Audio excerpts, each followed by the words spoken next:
Amém. Amém. Glória a Deus. Graça e paz da parte do nosso Deus. Graça e paz seja com você. Boa noite, bom dia, boa tarde, boa madrugada. Eu não sei que hora que você vai estar me ouvindo aí do outro lado, mas independentemente do horário que for, que a graça do nosso Jesus Cristo esteja sobre você, sobre tua vida, sobre a vida de toda a sua família. Nós estamos em Atos, capítulo 1 ainda, capítulo 1, versículo 12 ao 14. Eu te convido aí, na sua casa, você que agora está com a sua família, você que estourou a sua pipoca, está fazendo aí agora essa noite maravilhosa de sábado, um espaço, um tempo para estar junto com seus familiares. Eu te convido a abrir a sua Bíblia no livro de Atos, capítulo 1, versículo 12 e 14, para a gente dar prosseguimento àquilo que nós começamos há um mês atrás, a uma série de estudos bíblicos pela qual nós vamos passar pelo livro de Atos dos Apóstolos. E diz assim a palavra do Senhor em Atos capítulo 1, versículo 12 e em diante. Então eles voltaram para Jerusalém, vindo do monte chamado das Oliveiras, que ficava perto da cidade, cerca de 1 quilômetro. Quando chegaram, subiram ao aposento onde estavam hospedados. Achavam-se presentes Pedro, João, Tiago e André, Filipe, Tomé, Bartolomeu e Mateus, Tiago, filho de Alfeu, Simão o Zelote e Judas, filho de Tiago. Todos eles se reuniam sempre em oração. Todos eles se reuniam sempre em oração, com as mulheres, inclusive Maria, a mãe de Jesus, e com os irmãos dele. Há um mês, exatamente, a gente deu início aqui na Harvest, por meio do Space, esse espaço que a gente tem de fazer essa leitura sistemática da Bíblia, há uma série chamada Spotlights. Spotlights, essa palavra que a gente traduz para holofotes, dando a ideia para a gente de que a gente vai percorrer o livro de Atos dos Apóstolos e de tempos em tempos a gente vai acender algumas luzes, alguns holofotes em trechos da Bíblia, tentando extrair da Bíblia aquilo que é mais importante para a nossa caminhada de fé junto com Jesus Cristo. E em nosso primeiro encontro, você que estava aqui, ou você que não pôde estar e agora vai acompanhar a gente virtualmente, deixa eu te posicionar.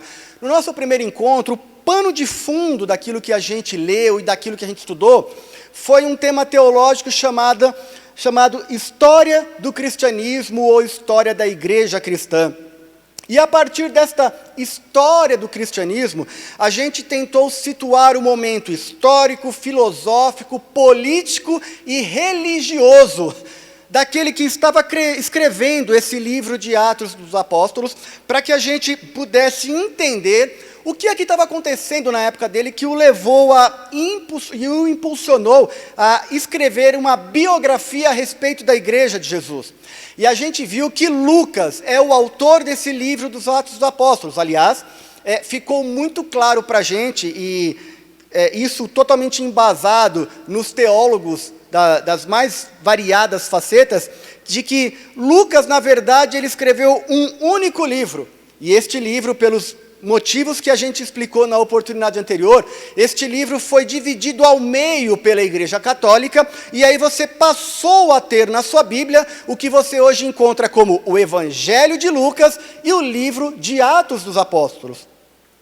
E Lucas precisou escrever este livro porque Lucas estava se dirigindo a uma igreja que estava vivenciando momentos caóticos. A igreja de Jesus Cristo, em seus primeiros dias, ali no primeiro século, na primeira década, estava se perdendo. Os primeiros seguidores de Jesus Cristo não estavam mais acreditando naquele evangelho, não estavam mais acreditando naquela boa notícia. A verdade é que o movimento cristão dos primeiros dias estava sendo dizimado pelo Império de Roma. Roma estava matando aproximadamente 1.000 cristãos ao dia. E no ano 70, exatamente, essa perseguição ela chega ao seu ápice, quando Jerusalém se vê invadida pelo Império de Roma, que quer aplacar uma rebelião de judeus, e o imperador Tito Flávio ordena uma matança, um massacre. E neste dia, só para você ter uma ideia, 1 milhão de judeus foram mortos ao fio da espada de Roma. E, claro, dentre muitos destes judeus, muitos eram recém-convertidos ao cristianismo. E Tito Flávio, esse imperador que massacra e invade Jerusalém, ele ordena que o templo de Jerusalém seja reduzido a poeira. Os judeus que tentaram aquela rebelião, agora estão se vendo expulsos de sua terra, estão sendo humilhados, e dentre eles, muitos cristãos convertidos a Jesus Cristo estão nessa mesma condição.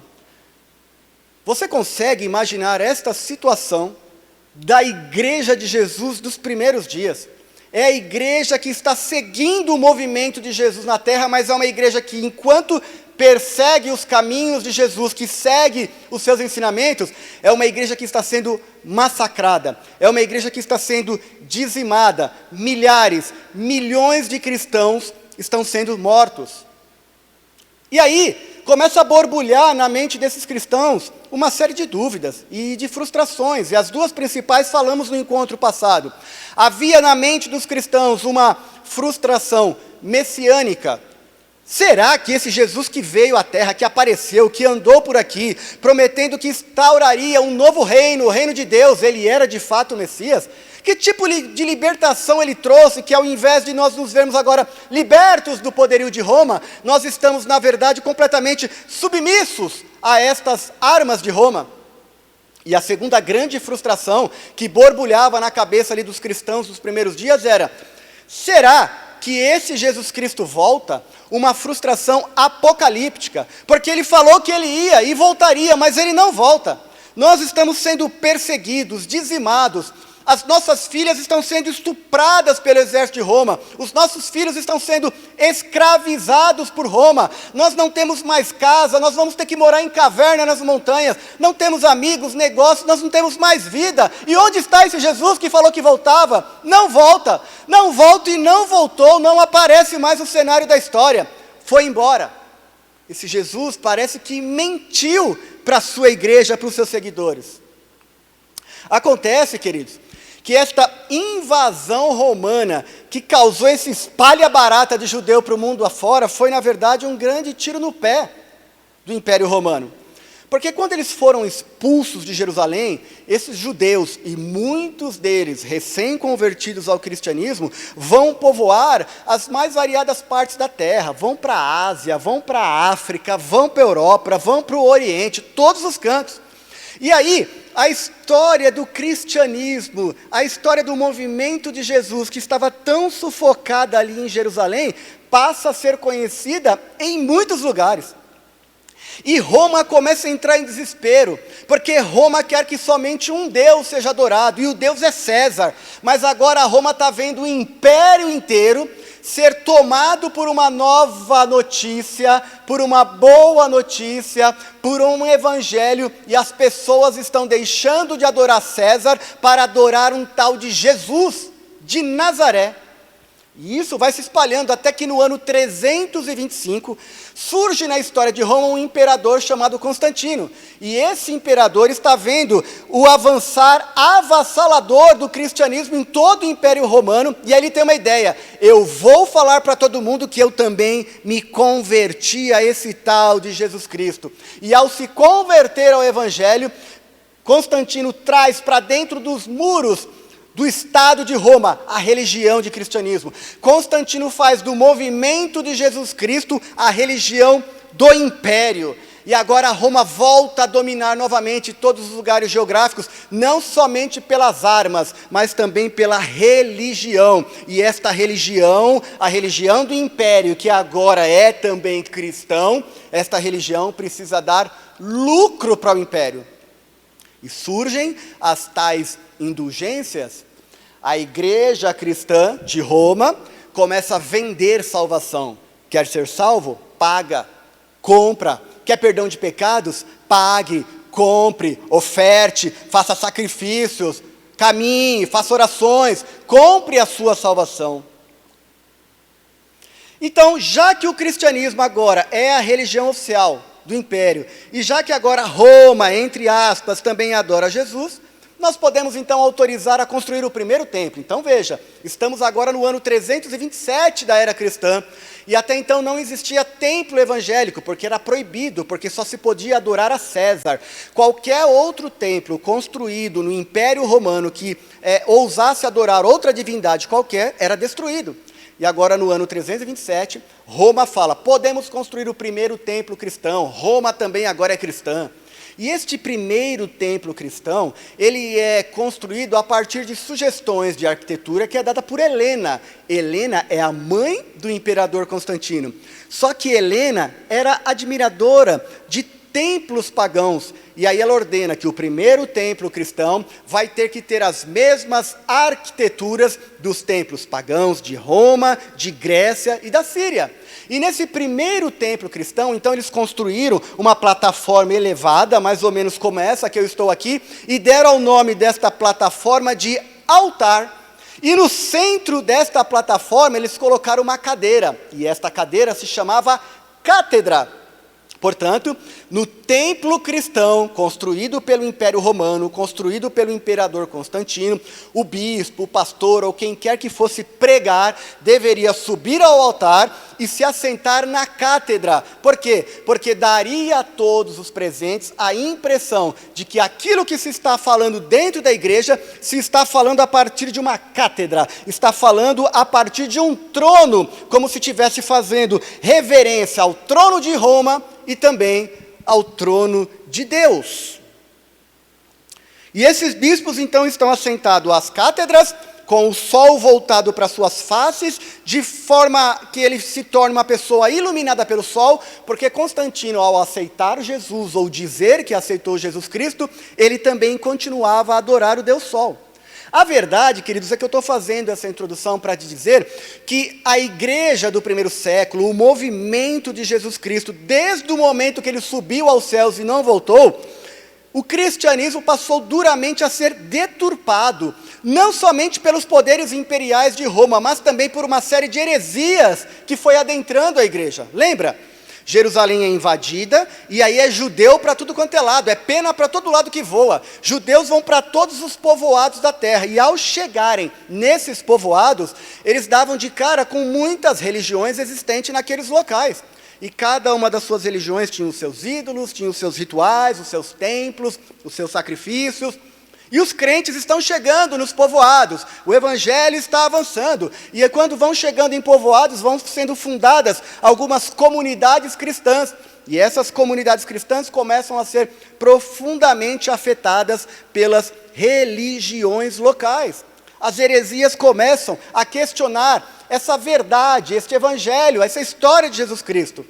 E aí por isso é que Lucas decidiu escrever um livro.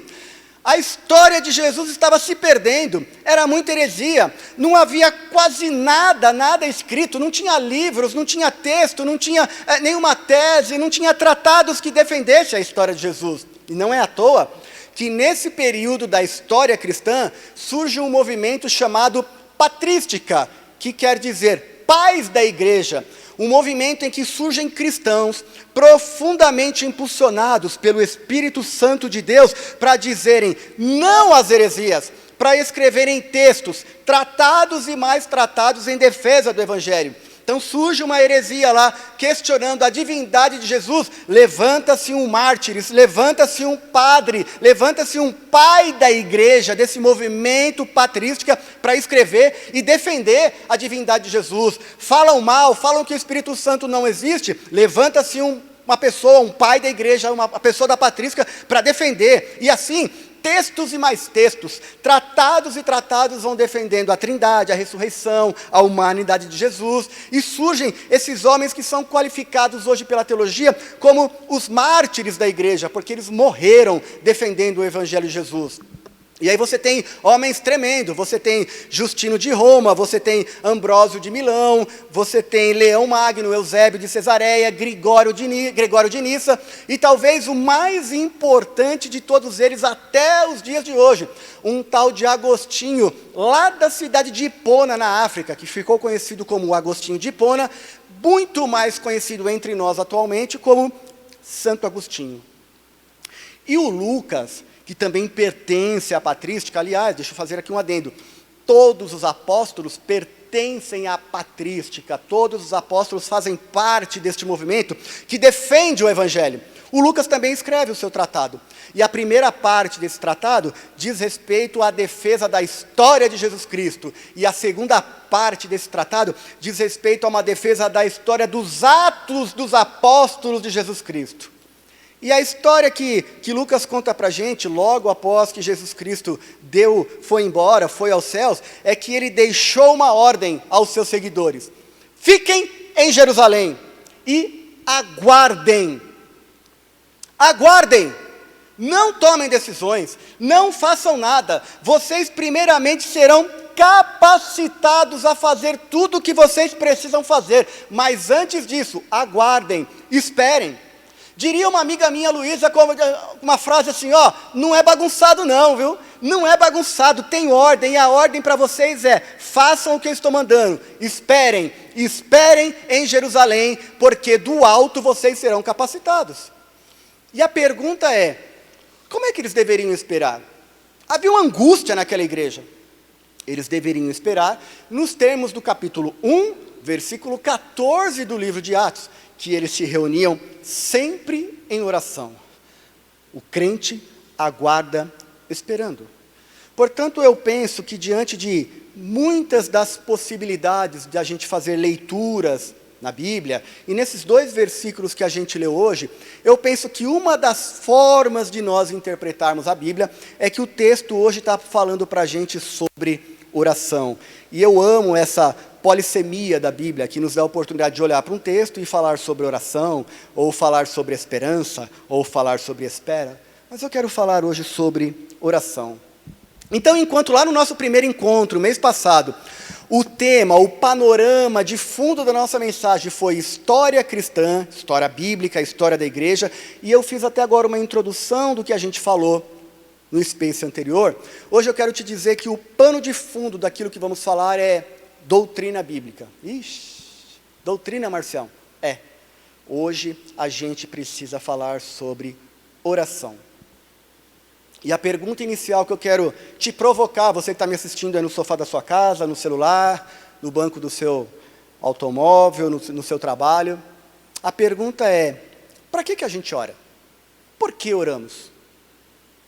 Por que a gente ora se Deus sabe absolutamente tudo a respeito do que a gente precisa? Por que a gente ora se Deus já sabe a respeito de tudo aquilo que a gente deseja? Por que devemos orar?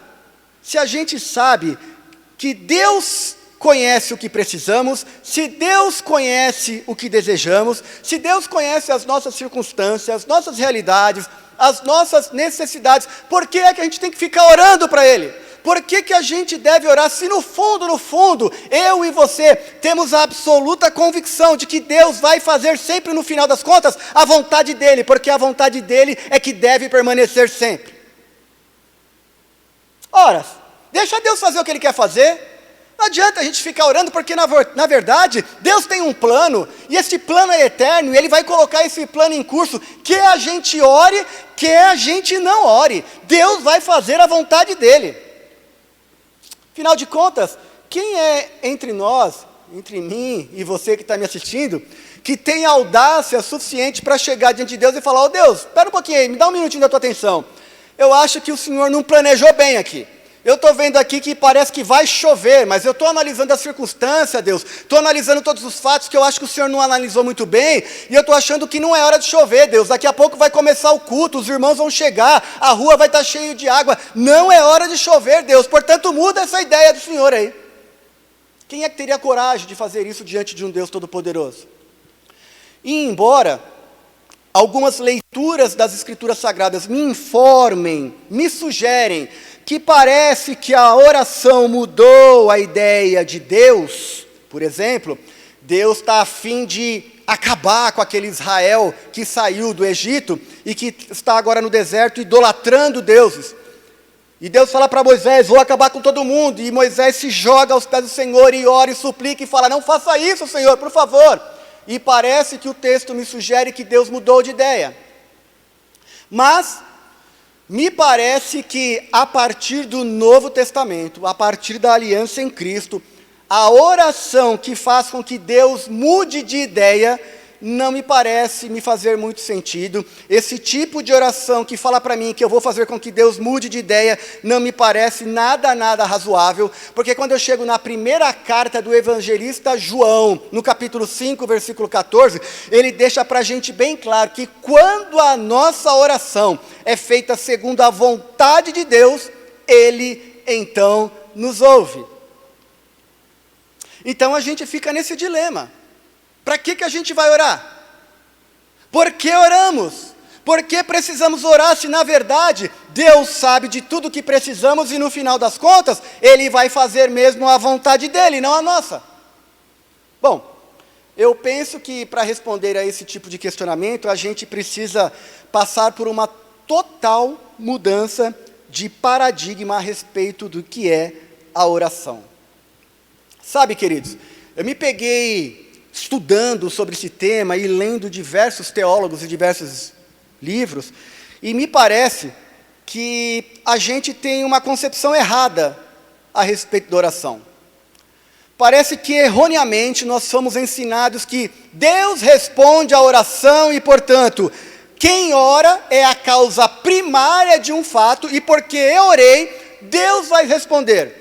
Então, primeiramente, eu vejo uma situação, analiso um problema e oro. E aí, de forma secundária, Deus, porque eu orei, Ele vem então em resposta à minha oração, agindo em segundo lugar. Quem agiu primeiro fui eu, porque eu orei. Senhor, olha essa situação, muda essa situação, o Senhor não está vendo, por favor, tem misericórdia. E aí Deus, que está em algum lugar, parece que Ele fala, opa, é verdade, tem essa situação aí, deixa eu ver, quais são as suas premissas, me aponta as circunstâncias, argumentos, e aí Deus parece que está lá em cima no trono, olhando para a gente, eu acho que você tem razão, eu estou sendo aqui incomodado, você está mudando algo em mim aqui, então eu vou te atender.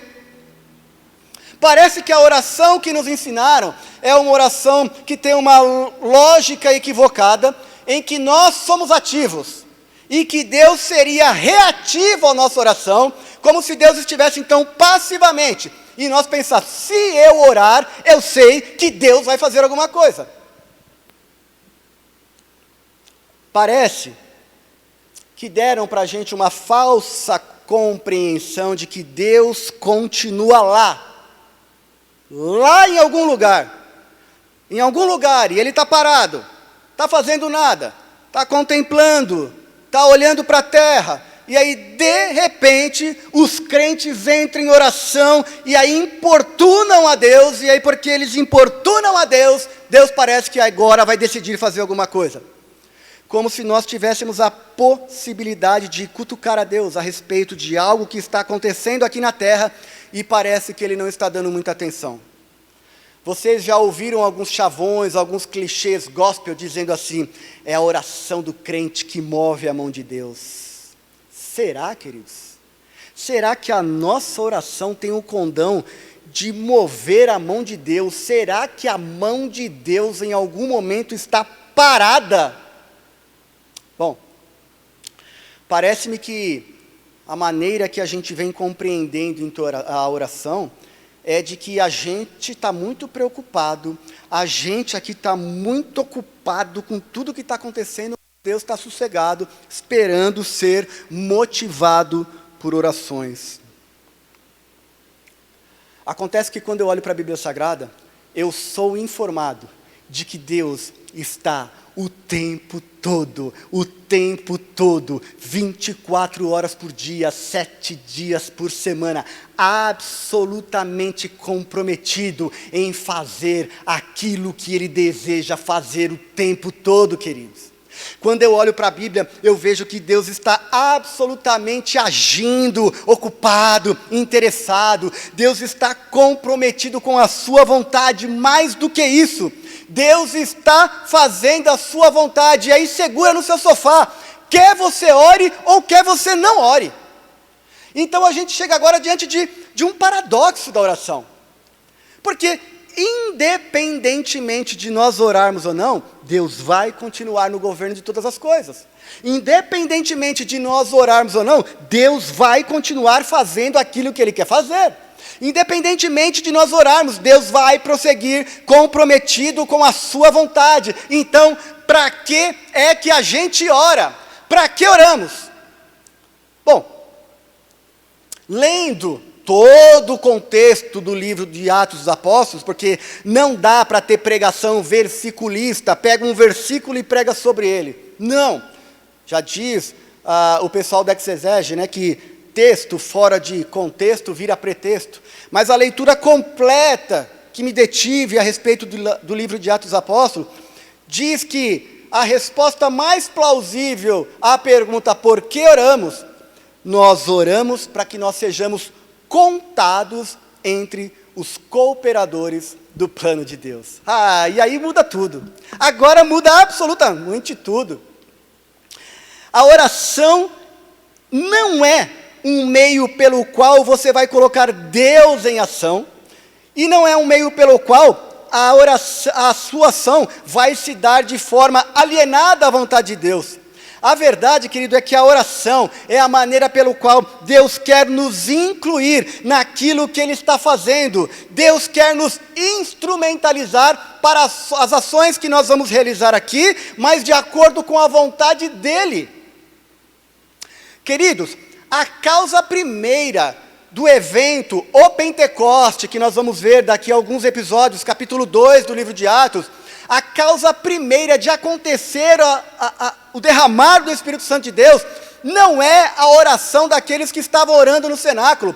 A causa primeira é Deus, porque Deus falou que ia, então se Ele promete, Ele cumpre. A causa primeira não é porque está orando vai acontecer, a causa primeira é porque a vontade dEle é soberana, boa, santa e agradável, além de qualquer oração que eu e você faça.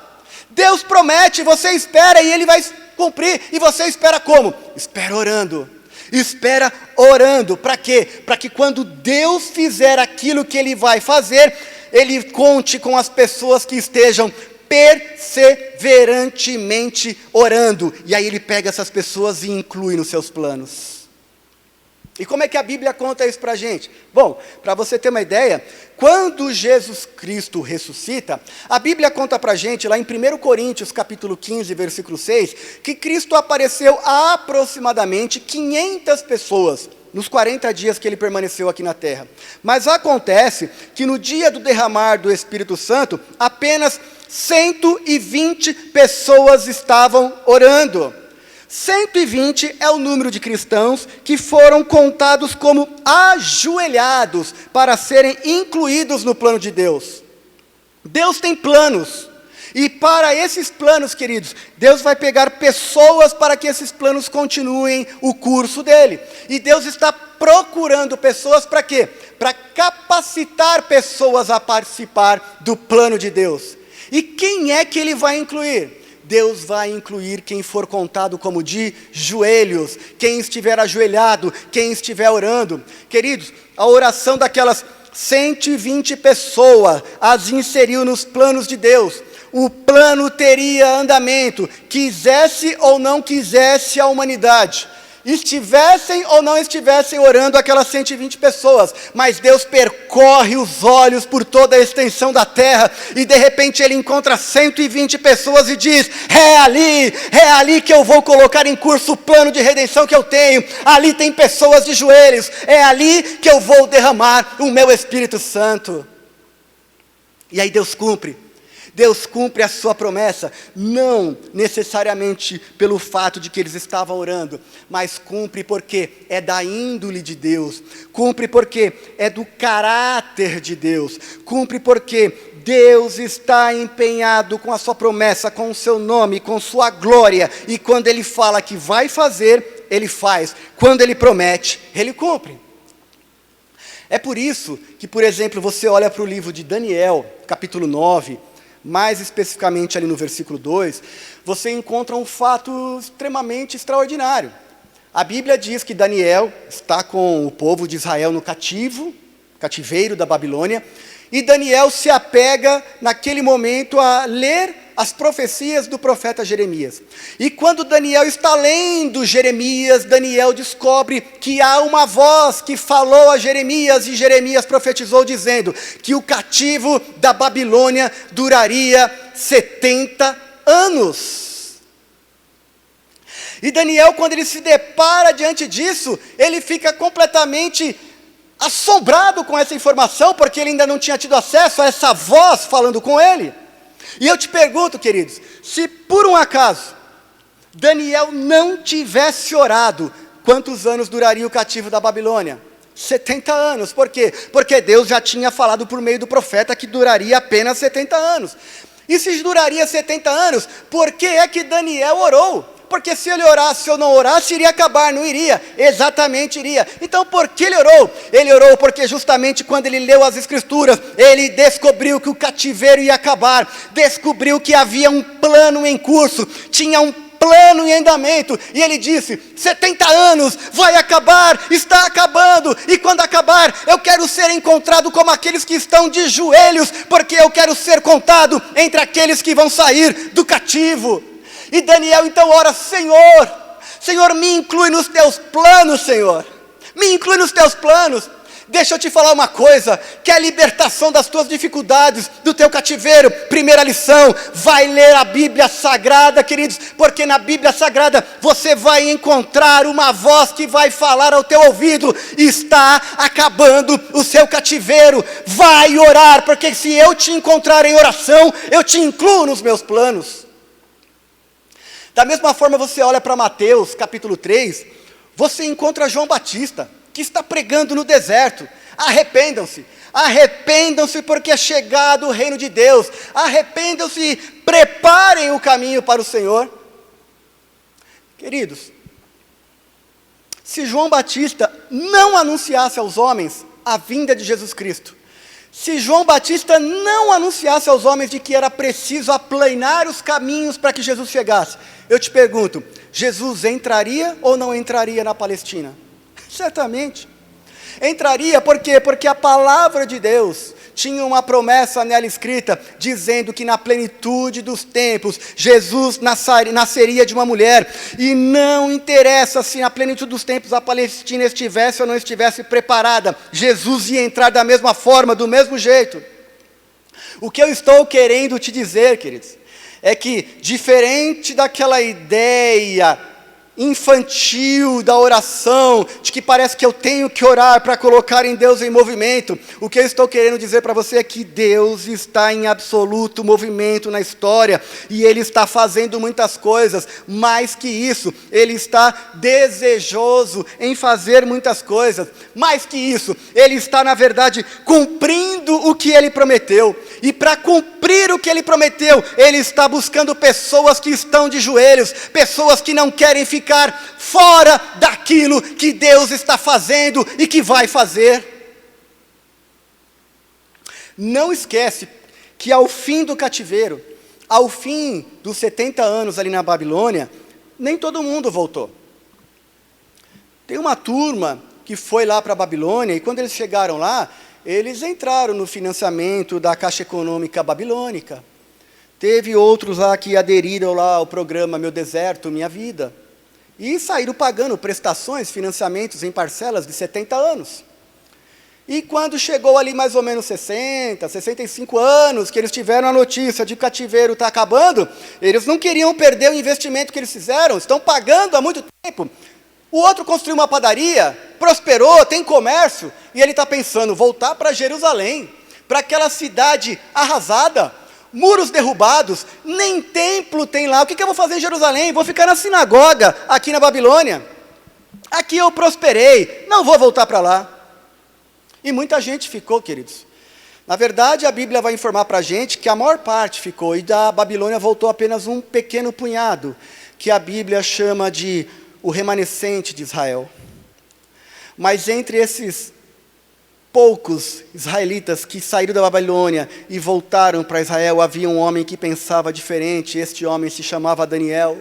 E ele dizia na intimidade do seu coração, em profunda oração: o cativeiro vai acabar, e porque o cativeiro vai acabar, eu vou me derramar em oração na presença de Deus, e farei isso todos os dias, 3 vezes ao dia, para que quando Deus passe por aqui, e com sua mão poderosa mais uma vez Ele tire o seu povo da escravidão, eu esteja sendo contado entre aqueles que Deus vai incluir nos seus planos. Eu não quero ficar de fora dos planos de Deus, eu não vou ficar alienado à vontade de Deus. Deixa eu orar, está na hora de orar, eu vou orar para que Deus me inclua nos seus planos.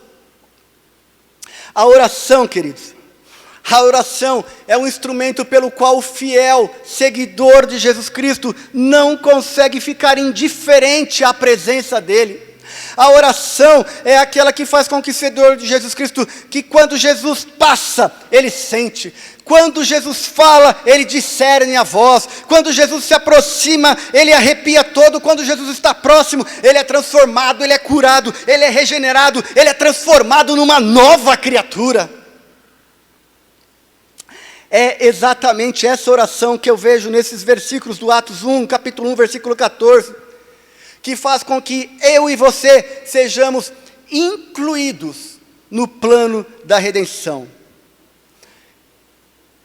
É a oração, querido, que faz com que Jesus Cristo olhe para você em meio a uma multidão e reconheça a tua necessidade, a tua perseverança, mais que isso, reconheça inclusive o seu toque nas vestes dele.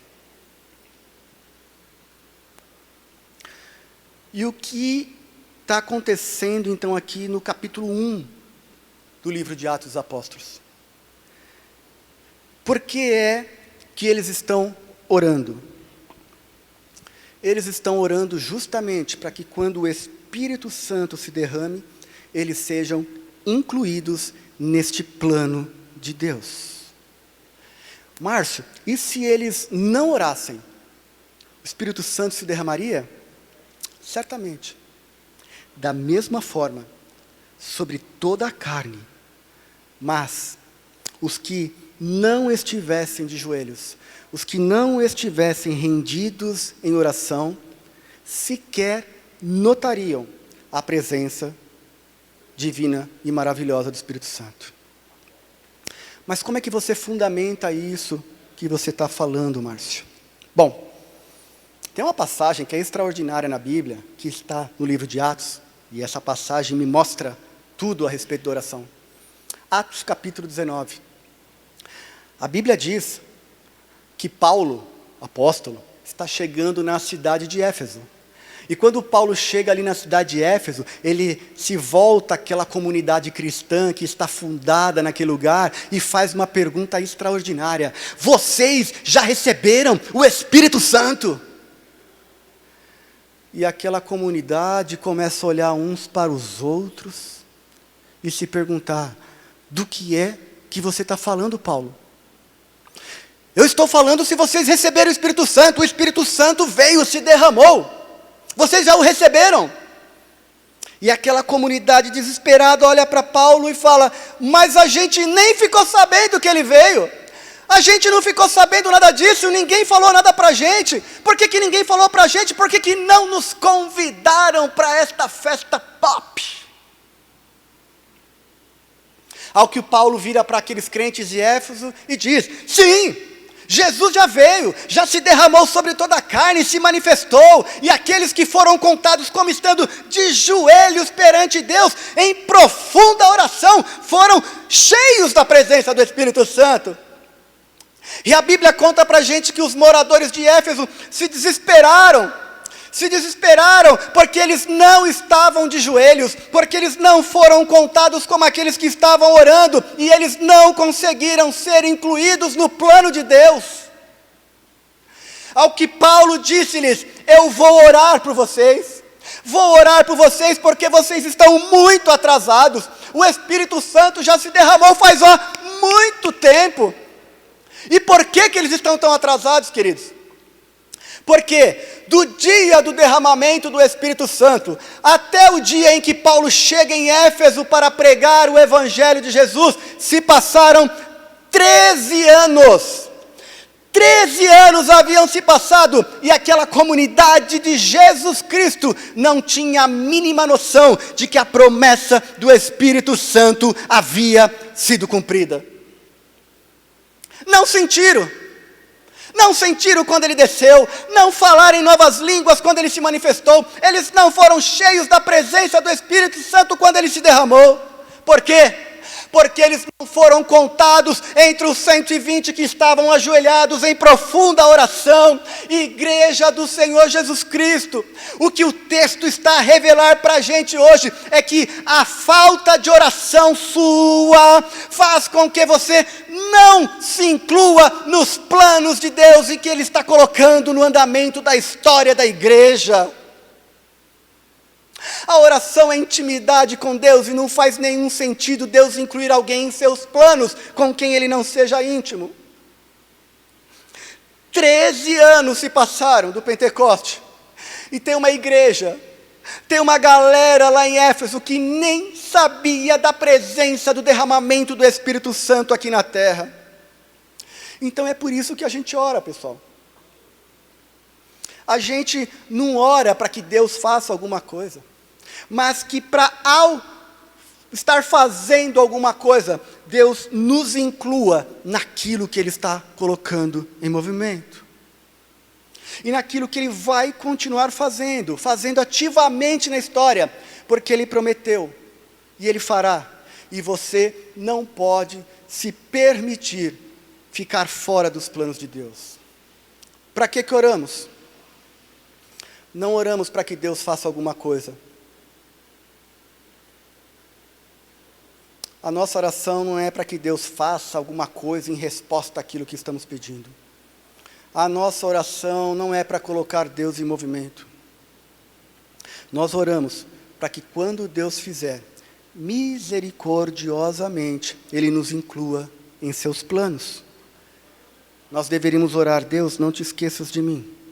Eu estou aqui, Senhor, envia-me a mim, estou interessado, disponível e comprometido, Deus. Deus, eu quero ser um instrumento, Deus, eu quero participar daquilo que o Senhor está fazendo, acima de tudo, Deus, eu quero estar sensível à Tua passagem.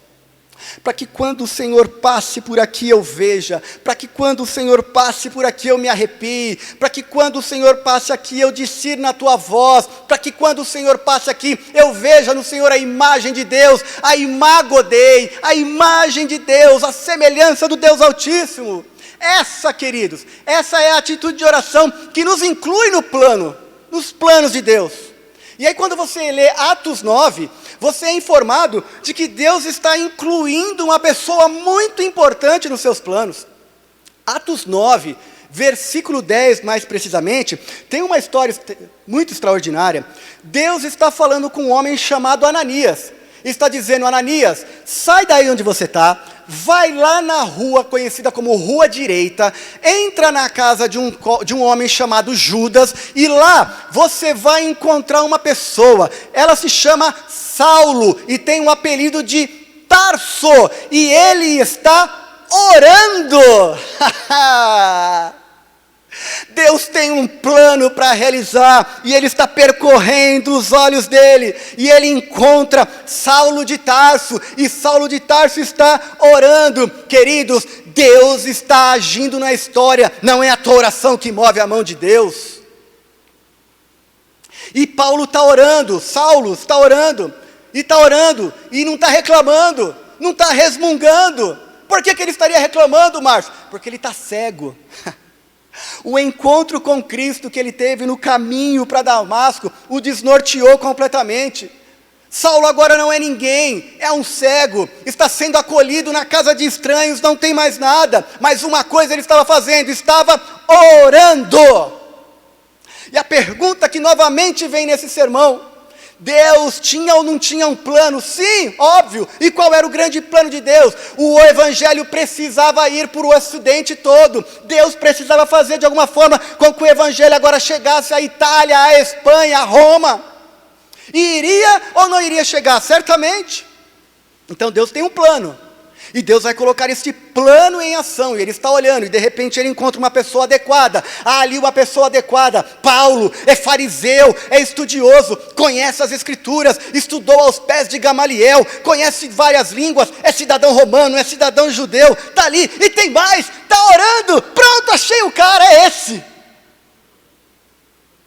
Não adianta você possuir os títulos que você possui, não adianta você possuir os cursos e a formação que você possui, se você não estiver em oração, você não entra nos planos de Deus. Faça a tua parte, prepare-se, estude, seja o melhor que você for, seja o melhor cantor que você puder ser, seja o melhor tecladista que você puder ser, mas ore, porque a oração é que vai incluir você no poderoso e glorioso ministério de Jesus Cristo. Está lá Paulo, antes perseguia, matava, antes arrancava violentamente todas as mulheres e crianças de casa para levar para um estádio em Roma para matar, mas agora está orando.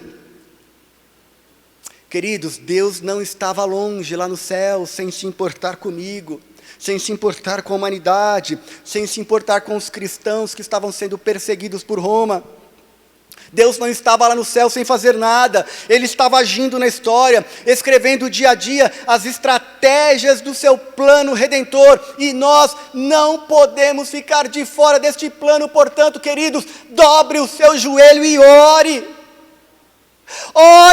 porque se você não orar, você não será contado nesses planos de Deus.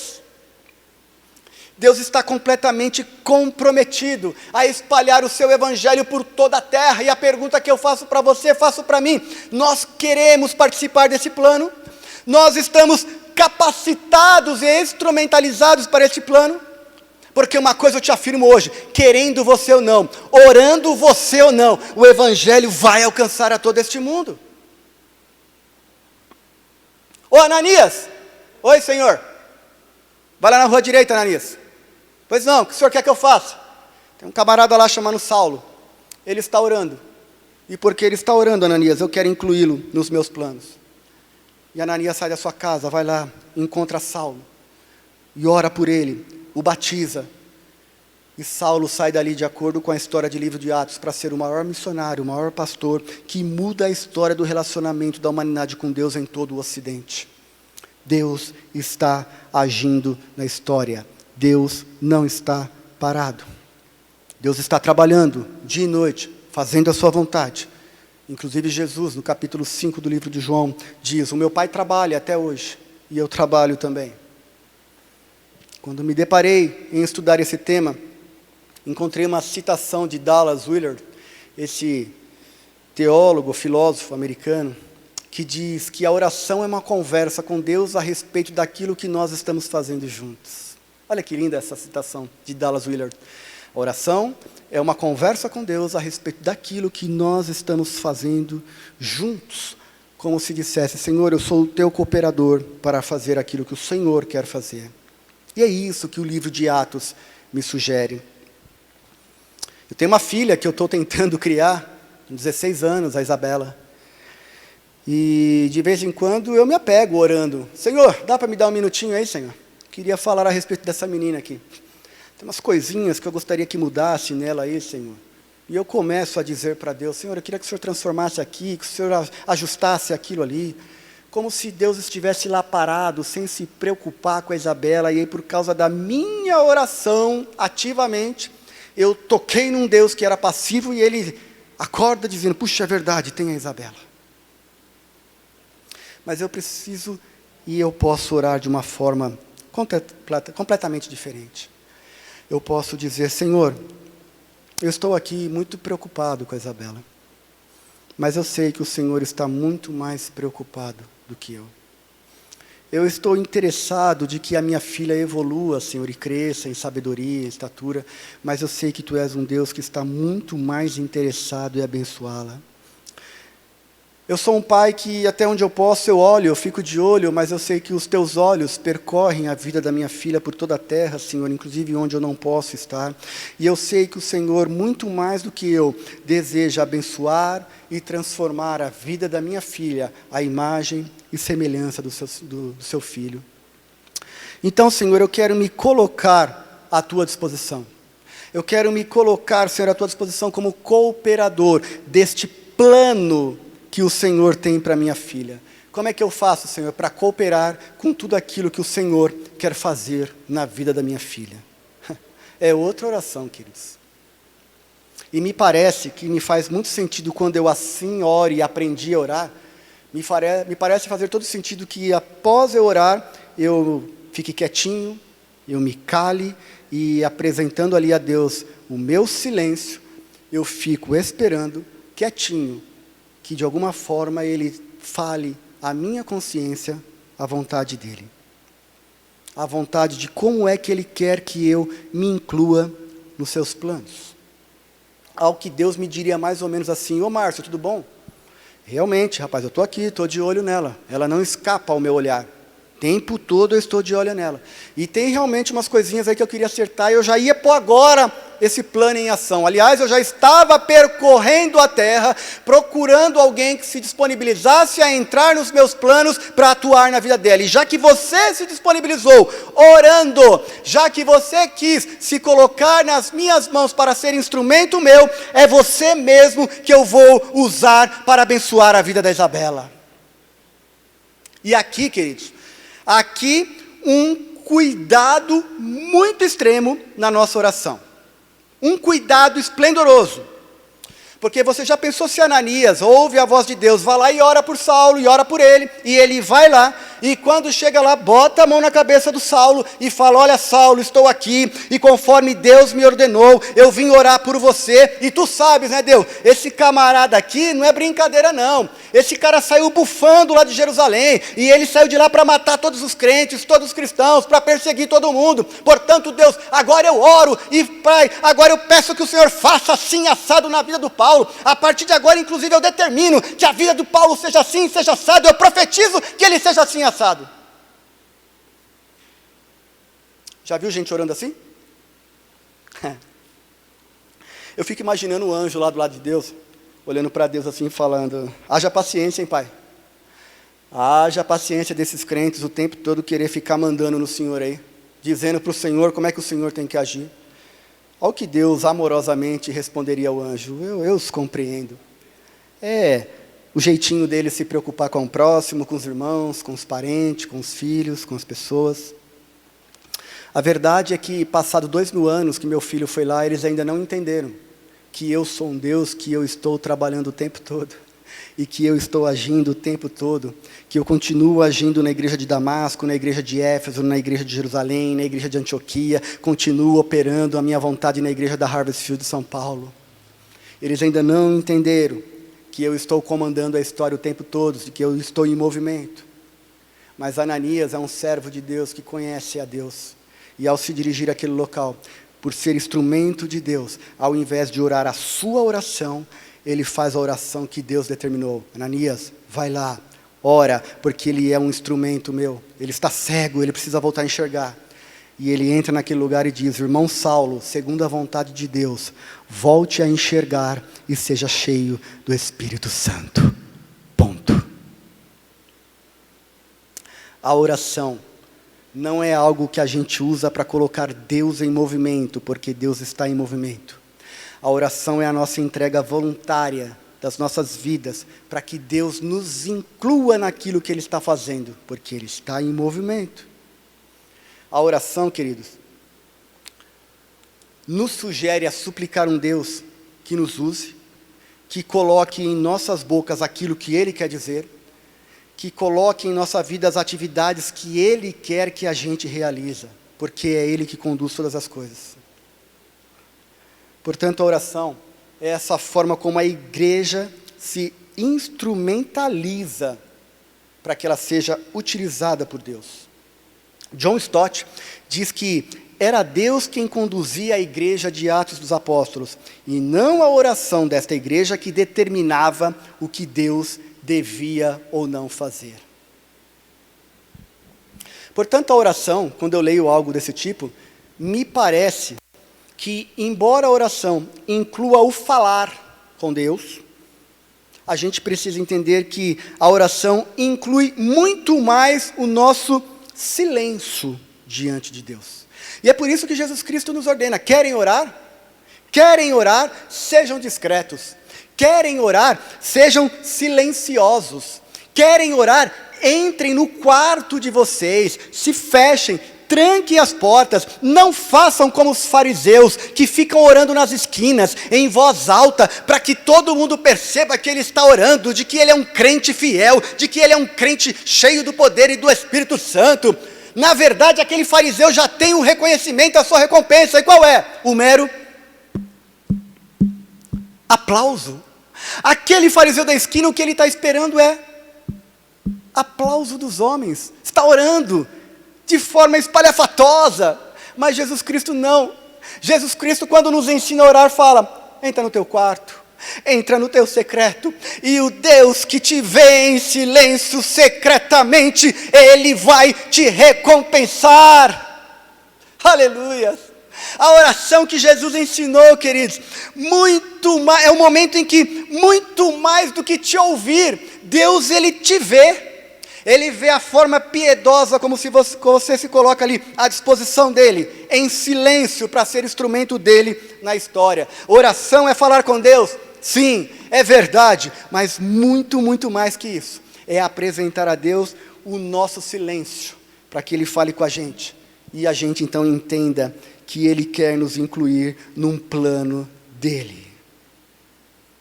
A oração implica a nossa expressão de preocupação e cuidado com os nossos queridos, com os nossos filhos, sim, mas muito mais que isso implica a nossa confiança num Deus que está preocupado, atento e que já está trabalhando e abençoando o tempo todo as mesmas pessoas que nós estamos intercedendo. Portanto, quando a igreja de Jesus se ajoelha, ela não ajoelha para pedir, para sugerir, para profetizar, para determinar. Ela se ajoelha para dizer: eu sou uma cooperadora do teu evangelho. Como se dizendo: eu estou entre um dos tais. Um dos tais? Um dos tais. Podes tu também dizer: sou um dos tais?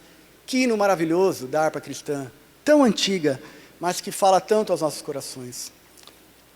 Porque quando a gente se ajoelha, a gente aprende a esperar em Deus. Quando a gente se ajoelha, a gente percebe que Deus nos inclui nos seus planos. Quando a gente se ajoelha, a gente aprende que o Espírito Santo é derramado. Quando a gente se ajoelha, a gente espera que o Espírito Santo se derrame sobre nós e transborde, e a gente não vai ficar alheio a esse movimento. Quando a gente se ajoelha, nós não seremos mais como a igreja de Éfeso, que fica fora do movimento, fica fora do mover do Espírito Santo, e fica atrasada no plano da história e no plano de Deus. Queridos, há quanto tempo você não se ajoelha? Há quanto tempo você não ora, querido? Deus fala com ajoelhados, mais que isso, Deus usa os que estão ajoelhados. Márcio, e os que não estão ajoelhados também podem ser usados por Deus? Sim, podem. Como assim? Sim, os que não se ajoelham, os que não oram, também podem ser visitados por Deus. A Bíblia Sagrada afirma isso para mim. Mas isso pode acontecer 13 anos depois. A graça pode te alcançar 13 anos depois. E aí você perde o bonde da história. Portanto, se você é daqueles que não oram, se você é desses que não se ajoelham, muito provavelmente você vai dizer como a igreja de Éfeso: já veio? Puxa, não sabia que ele tinha vindo, eu não senti, ninguém me convidou para essa festa, espero que todo mundo tenha uma dor de barriga nesse lugar. Provavelmente, se você é desses que não oram, desses que não se ajoelham, quando acabar o culto, o irmão ao seu lado te lidera a paz do Senhor, e te dizer: que culto maravilhoso hoje, que presença extraordinária do Espírito Santo sobre as nossas vidas, não é verdade? Você vai se virar para ele e vai dizer: sério? O Espírito Santo veio hoje aqui? O Espírito Santo se derramou nesse lugar aqui? Não vi, não percebi, o que rolou, o que aconteceu? E você passa a ser contado entre esses que ficam 13 anos na igreja e não percebe que você está atrasado. Porque nós oramos, queridos, não para que Deus faça, nós oramos para que Deus nos inclua nos seus planos. E a igreja de Jerusalém precisava entender isso, precisava esperar, precisava aguardar orando, precisava ser capacitada pelo Espírito Santo antes de tomar as suas decisões. E a igreja de hoje, passado 2000 anos? Nós precisamos entender que para certas decisões, nós precisamos aguardar, orando, descansando.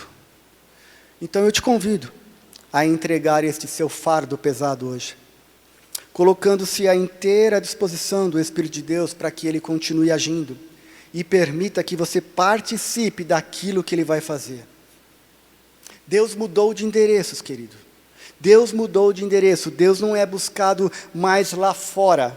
Deus não é buscado numa religião, num ritual, mas Deus é buscado agora na interioridade do meu e do seu coração. Portanto, busque Deus aí dentro de você, orando, se colocando nos planos dEle. Eu gosto de pensar que, ao sugerir que a gente ore no interior do nosso quarto, às portas fechadas, muito mais que essa mera interpretação literal, fecha o quarto, se tranca num quarto, Jesus está sugerindo para a gente uma busca mais profunda da nossa interioridade. Jesus está sugerindo para a gente que quando a gente vá à oração, a gente tome o cuidado de que todas as demais vozes se calem e somente a voz de Deus se pronuncie na intimidade da nossa consciência. Ali em silêncio, sem qualquer ruído, sem interferência, para que o Deus que nos vê em secreto nos recompense. Esse momento glorioso da oração, em que todas as vozes são caladas, em que todos os profetas se calam, todas as profetisas se calam, e ali, humildemente, a única voz a ser ouvida é a voz de Deus. E ali, ajoelhado, eu vou folheando a minha Bíblia e volto à primeira carta do evangelista João, no capítulo 2, versículo 18. E eu quero praticamente encerrar com esses versículos, que diz: filhinhos, esta é a última hora, e assim como vocês ouviram que o anticristo está vindo, já agora muitos anticristos têm surgido. Por isso sabemos que é a última hora. Versículo 20, mas vocês têm uma unção que procede do santo, e todos vocês têm conhecimento. Versículo 27, e a unção que vocês receberam de Deus permanece em vocês, e não precisam que alguém os ensine, mas, como a unção dele recebida, que é verdadeira e não falsa, os ensina acerca de todas as coisas, permaneçam nele, porque ele os ensinou. Queridos, o que João está dizendo para a gente é: filhinhos, todas as vozes que vocês estão ouvindo do lado de fora estão sob júdice. Todas essas vozes que vocês permanecem ouvindo o tempo todo, vocês precisam julgar, precisam discernir. Aliás, querido, o que eu estou falando hoje para você aqui está absolutamente sob júdice. Não acredite cegamente em tudo que eu estou falando hoje aqui. As informações que eu estou passando hoje para você precisam ser julgadas, precisam ser analisadas, precisam ser discernidas na intimidade da profundidade com Deus. Você precisa colocar tudo o que eu estou falando em humildade, de forma piedosa diante de Deus, lá no secreto, e falar: Espírito Santo de Deus, que convence do pecado, mas que também convence do juízo e também de toda a justiça, me guie à verdadeira verdade e me ensine todas as coisas. Que experiência maravilhosa! Que experiência maravilhosa é esta da oração, este poder do silêncio, em que você discerne dentre tantas vozes a verdadeira voz do Espírito Santo de Deus. E quando você descobre que voz é essa: você se inclui nos planos de Deus como cooperadores da sua obra. Cooperadores que oram, cooperadores que discernem, cooperadores que creem no silêncio diante de Deus. Sabem que Deus está ali e responde na interioridade de suas consciências. E eu te convido a esse evangelho, te convido a essa espiritualidade, a uma oração que você menos fala e mais ouve.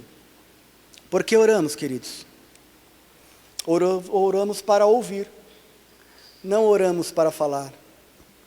Por que oramos? Ouvimos nas nossas orações o plano dele e deixamos de apresentar os nossos.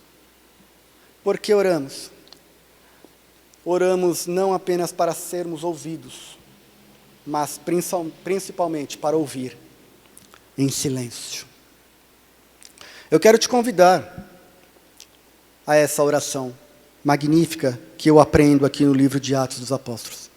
Quero te convidar a esta oração em que Jesus chama a gente para o secreto, para o silêncio. É muito possível que você tenha decisões a tomar, principalmente em períodos pandêmicos tão difíceis. E eu quero te convidar, neste momento, a fechar os teus olhos, com os teus amigos que estão na tua casa, com os teus parentes, e a colocar em silêncio, diante de Deus, a tua oração, a tua angústia, o teu dilema, na convicção de que no silêncio, o Deus que te vê, Ele vai te recompensar. Infelizmente, nós vamos ver no próximo episódio que essa igreja não entendeu que precisava aguardar orando. E talvez você vai escutar no próximo episódio uma mensagem que talvez você nunca tenha ouvido por esse prisma. Uma igreja que não orou, porque Atos 2 diz que eles estavam perseverantemente orando. Mas antes disso, ainda no capítulo 1, a gente vai encontrar uma igreja que não orou, que não esperou o Espírito Santo capacitar e que tomou decisões errôneas, erradas, que custaram caro a algumas pessoas. Mas graças a Deus, que nos dá a vitória por meio de Jesus Cristo, que hoje nós aprendemos o que é orar. Orar é se incluir nos planos de Deus, para que a vontade dEle seja feita, assim na terra como no céu. Feche os teus olhos, por favor. Pai eterno, Pai amado, somos gratos ao Senhor pela oportunidade que tivemos hoje. E eu não sei a quantas pessoas esta mensagem vai alcançar, Deus. Mas a todas quantas esta mensagem alcançar, eu peço que agora na intimidade do seu silêncio que elas estão apresentando diante de Ti, o Senhor as contemple e o Senhor as recompense. Mas mais do que isso, Pai, que agora na intimidade do silêncio desta oração que eles apresentam diante de Ti, o Senhor as inclua, Pai, cada uma delas nos planos de redenção que o Senhor tem para a história e para a humanidade. Que estas pessoas sejam concluídas, Pai. Que, aliás, essas pessoas sejam, Pai, contadas como uma das tais, sejam contadas entre essas que estarão de joelhos, Pai, entre as que estão em oração, para que quando o Senhor percorra os olhos sobre a terra para colocar um plano seu em ação, o Senhor conte com essas pessoas que estão de joelhos, Pai, que estão em oração, dizendo: Senhor, me inclui no teu plano, me inclui, Senhor, no plano de redenção, para que eu não fique fora, Pai, daquilo que Tu está fazendo e daquilo que o Senhor vai fazer, porque fiel é aquele que prometeu. Aleluias, amém. Eu te convido ao próximo episódio, não perca, por favor. E é agora, na quarta-feira agora, que é a famosa quarta de reflexão. Na verdade vai ser uma quarta-feira de Space, onde eu vou falar de um texto bíblico que aparentemente, não se escandalize, parece que não tem serventia alguma na Bíblia, mas é um texto bíblico que vai servir para que a gente entenda absolutamente tudo o que acontece com a igreja de Jesus a partir de Atos 2, o derramamento do Espírito Santo. Deus te abençoe, Deus te guarde, Deus te proteja. Um beijo no teu coração. Foi muito bom estar com você aqui. Amém, queridos. Amém.